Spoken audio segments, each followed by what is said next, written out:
Welcome back everyone to my Ezyloader Overhaul video. In this video I proceed to completely take apart the guts, check everything out, then I go ahead and paint and then reassemble the unit and bring it back into operational shape. I'm doing most of this work myself, replacing pretty much absolutely everything as to the all the hoses, the bearings, fittings, all that's being replaced to new, and then I'm getting a professional welder to help me fix some structural cracks that occurred on the main mast. So as I work away at the electric over hydraulic power pack here, there isn't really anything wrong with it right now other than this unit's just getting worn out. I've had this motor reconditioned 3 times now, and my guys told me that it's pretty much at the end of its life, and if it's not for the motor, it's the pump itself. The shaft going into the pump is just about worn out, so I have to replace the power pack itself, and I'm going to attempt to do that this year. But for now, this year, what I'm doing is I'm just going through and checking all the seals, just tightening up all the electrical connections. I have just a small little hydraulic leak in here somewhere, so I have to isolate where that leak is coming from, because a little bit of hydraulic and dust, like this thing runs down the road on the truck, and the dust just makes a bit of a oily mess. One of the seals, maybe with age or I'm not sure what, but it formed a flat spot on it and allowed just a little seep of hydraulic oil weep from the casing itself, and as when it's wet and the dust just accumulates this mess. This unit runs on automatic transmission fluid, and is pretty much a trouble-free unit. I mean, it's simplicity at its best. And it's just an electric solenoid that signals an on and off. So you flip the switch and it just sends the solenoid one way or the other, which then allows a power pack to then send that oil pressure up one pipe or the other to achieve whichever function it needs to achieve. So I mean, how much simpler do you want the unit to get? We'll be adapting a new power pack to this original block, and I have to adapt it to this block here. Might need a machinist to help me create some kind of an adapter, and what I want to do is make it so I can just take any type of off-the-shelf power pack and install it. So if I ever do run into a motor problem, I can just go run into Winnipeg and grab any type of unit and add it onto the system. I want to keep the original hydraulic type solenoid function, and I want to keep all the electrical intact. I don't want to disturb any of that, but just install the actual motor, the powerhouse itself. And to do that, I need to be able to insert 2 hydraulic hoses into that into the block, which then I can take down to the power pack to run the unit. Everything to do with this is basically, I don't know if I can find parts off the shelf here in Canada, but it's all, if I ever wanted to redo any of this, it's all very simple engineering. It's just the electric solenoid that drives the oil one way or the other, and all operated either manual on a manual switch, or it's over a wireless connection. So this winter I'm going to be working at replacing that electrical or hydraulic power pack, and I will be working to install an adapter onto this block. So I have to put 2 hoses on, insert it in there. So I'm just going to get a machinist to build an adapter to screw onto this block, so I can screw 2 hydraulic hoses into it, which then lead down to the new electric power pack, which I'll probably have underneath the deck and in a closed box, something like that. I'm not sure exactly how I'm going to do it, but in my typical farmer fashion, I'll figure it out one way or the other, and I'll probably make a video on installing this thing into the unit as we go. Another thing I'm going to improve is the two cover plates that allow me access into this area. Right now they're either put on with screws or with a 10mm bolt, and about 5 or 6 of them. I want to replace that so that I can get into this area very quickly if I have to.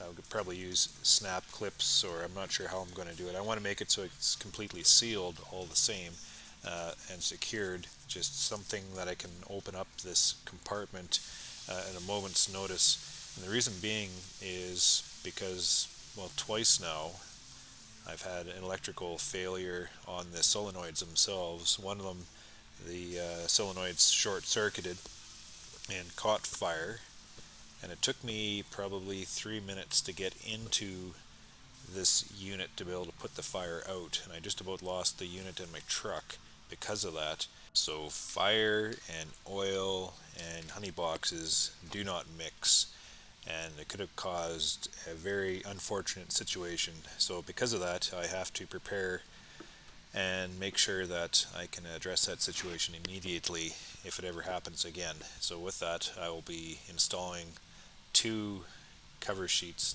which allow me easier access. Here the power comes up to the main fuse, and I don't know what the purpose is for that fuse because it never goes, especially when I had the issue with that solenoid, but the power comes into that solenoid, and this is the one that overheated. It short-circuited inside and just about burnt my unit. The power comes around to the other side, which it hitches on to the motor solenoid, and then sends the power over to the positive side of the motor itself. So that is triggered by the on and off upon the call of the function. And as you can see, I have 1, 2, 3 separate grounds on that motor, always having a grounding issue on this unit, whether it's straight from the motor itself or the frame, or, so I said screw it, and I just took one right down to the battery itself to help with the grounding of this unit. I do use this unit a lot, so, with lots of use becomes lots of wear. That's just the way it works out. The color of this unit is, oddly enough, the same color as our New Holland tractors. So I went to the New Holland dealership and matched the paint, if not improved the color of it a little bit, if you ask me. I just love this blue. And it matches to one of their newer type tractors. The yellow is harder to match, so I took it to our professional paint store, and with a professional eye, unlike mine, because I am colorblind, but they were able to match the yellow absolutely perfectly. So with that new coat of paint, it makes this unit look absolutely brand new. As you can see, I'm a man with little patience and a strong back. I should have my brother help me with this, but he was away from the shop for the moment, and I wanted to get this done right now. So I am attempting to put this back together myself. This mast is extremely heavy, very solid, and very well built, and you can appreciate that because of all the stress that it encounters from all directions. So it looks like I've got this in place now with a little bit of struggle, but it slipped in quite nicely. And putting things back together, everything's nice and tight the way I like to see it, and I'm making sure that I add grease to the fittings before I put the bolts in. Every grease nipple, every fitting, every turn knuckle from now on will be getting the appropriate amount of grease through regular maintenance. These grease nipples I had on originally weren't taking the grease because they were an odd end, and I didn't appreciate that they weren't taking grease. So everything seized up on me, which caused a lot of trouble as I tried taking it apart. But now with new grease fittings on there, and now that I know that it's taking the grease, I won't fall into that same issue. As we reassemble the electronic components of this, we had to fish the electrical back in and through. A little bit of time-consuming job, but it is very important that we get these wires and hydraulic hoses and everything put together the same way that they had installed them, because this unit folds down, folds up, and then moves all the way around 360 degrees. So the wires and the hydraulic hoses have to be positioned just perfectly so that it's not, getting pinched when bringing up or down or all the way around, or getting twisted as we're trying to work on the machine. So I wish I would have taken a picture before I took it apart so I could see exactly how they had all these hoses and wires positioned, because I kind of spent a lot of time with trial and error at the end, just repositioning these wires and the hoses to their same location. All the years that I've been playing with Lego as a kid, I think has paid off. It's easy to take things apart, but it's very difficult to put things back together in its original state. So it takes a little bit of it's a special skill to be able to disassemble and then reassemble without having a whole lot of spare parts. And if anybody has used Lego knows that at the end of building their project, they always have 2, 3, 4 leftover pieces, and you wonder where those leftover pieces should have gone. Usually those leftover pieces are just details, right? But sometimes they are involved with the actual structural use of the thing that you're building. And it goes no different with assembling or reassembling projects like this. And by putting together projects like this, like when we're working on these types of projects, you'll notice that sometimes pieces go in backwards and you're wondering what the heck. So you take it all apart and you put it all back together again, just to realize that you put it back together wrong again. You're wondering, how the heck does this actually work? So it involves a bit of troubleshooting to be able to look at the function of the machine and understand it, so when you reassemble it, you know that you're reassembling this unit the same way you took it apart. That's just the way it is. Sometimes I always figure I have to do things 3 times before I get it right. And reassembling this unit was no different. Just some of these little things just went together the wrong way every time. Simplicity at its best, but I'm telling you, we got it all figured out though. The reason why I attempted to restore this unit is basically because I identified a structural crack within the main tubing that holds the boom to the tripod, and there's definite cracking going on around the top end and the bottom end of where the tubing was attached to the tripod, and this threw a flag. This unit is involved with a tremendous amount of stress, and I had to make sure that if there was cracking forming due to my wear and tear, that I had it repaired before we had an incident while in operation. Taking apart the tripod allowed me the opportunity to then recondition the rest of the unit, so it was a good thing. While I was getting that tripod repaired, I fixed up everything else on the rest of the unit to bring it back to almost brand new status. But the actual work on the tripod itself required a professional touch.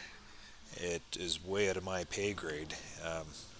With those structural flaws that I identified, and for me just to fix it, see, these things take a tremendous amount of engineering to build, and sometimes if you try repairing or spot fixing, it actually makes the problem worse and compromises the entire unit. So this is a very high stress location, and I felt that it required a professional touch to fix.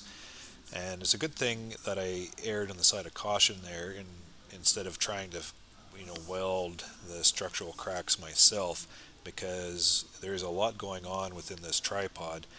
Um, that tube apparently is 4140, and it's welded onto mild steel.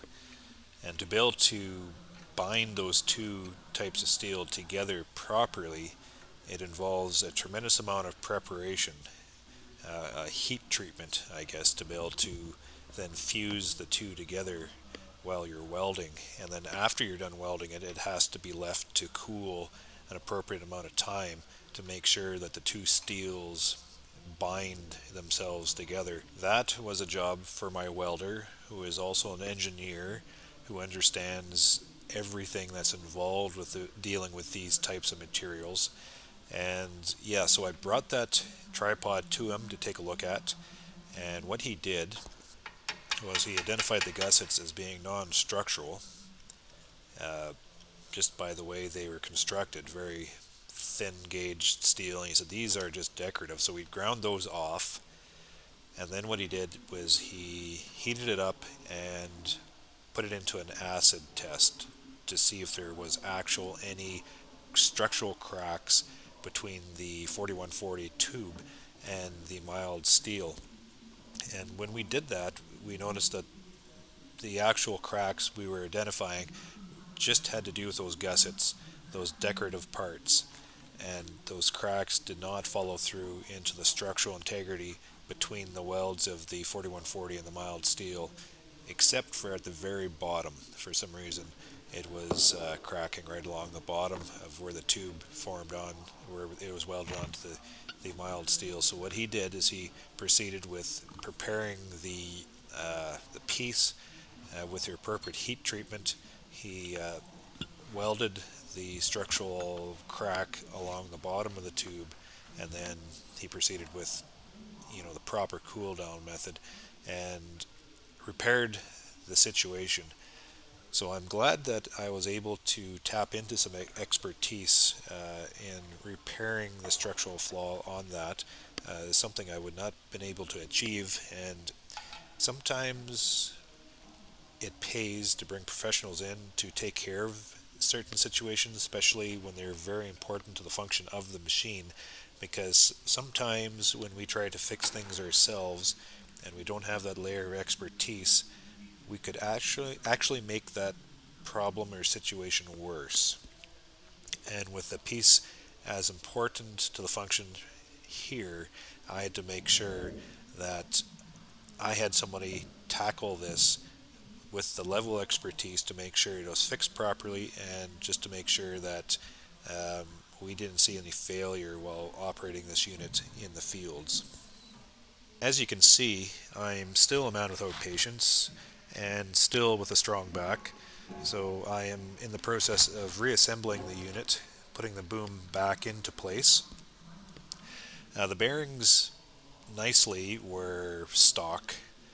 I had no trouble finding them, and I actually had a choice of bearing that I wanted to put back into this, so I chose the expensive one over the cheaper bearing. Whether or not I got ripped off or not, I'm not sure, but I wanted to make sure that that extra $10 that I spent on the bearing maybe would provide me the patience of not having to put a new bearing in while I'm in the middle of operation in the field. Sometimes quality costs money. So this tightens the bearing down nicely, just a little screw collar. And I wanted to make sure not to over tighten this bearing, because that doesn't do the bearing any good, nor does it provide a nice free swinging boom. So I tighten it down, and then swing out the arm, try to make it work a little bit, loosen up the joint a bit, try to assess whether or not it's tight or not, and then put it back into place, and then tighten it up again just to make sure it's snug. There's a little lock collar in here which I bring up just to hold that that fastener in place so the bearings don't loosen as we use the machine. So these hydraulic hoses I installed differently than the original ones. The original ones had kind of that infield screw-in type, and it provided a real fat fitting, and I had trouble getting, actually I couldn't get them out, I had to cut them off because I didn't realize what they were at the time. But to reinstall them, instead of using those fittings again, I figured I'd use a proper crimped end, and I had my shop triple crimp it to make that collar pretty much flush to the pipe itself, and that worked really well. I could install both of those fittings into the tube without any trouble whatsoever. So now we are installing the spindle, and I had to replace the seals on the spindle itself in the top. Wear and tear, I was getting a little bit of oil seepage from the top, making a mess of my boom. So I had trouble finding the correct seal to fit in there, but it showed a square seal. I could not find one anywhere, so I put two round seals in there, and that seems to be doing the job. I'm hoping that it holds like that. If not, I'll just have to go back to the drawing board and find the appropriate seal to fit that. We are now coming to the end of the project. I'm just putting the last few things together. We attached the last of the hydraulic hoses. This is the last of the reassembly, and it's basically now we just try it out. We got to purge the air from the system, and we make it work just to make sure that we have everything together the way it's supposed to be put back together. It's a nice feeling to be able to open up the unit after having it completely torn apart. And when I first had it brought up, before I unfolded, I just got to make sure that I don't have things in the wrong spot, so when I unfold it, it doesn't cause any damage to the hoses or the electrical functions of it. And swinging it out, she works. Now I can legit say that I have the needed experience to be able to refurbish a project like this. I do have a second unit that is down and needs desperate attention, so this winter I'll be working on that, along with working on this one to replace the power pack itself. So if anybody's interested, stay tuned.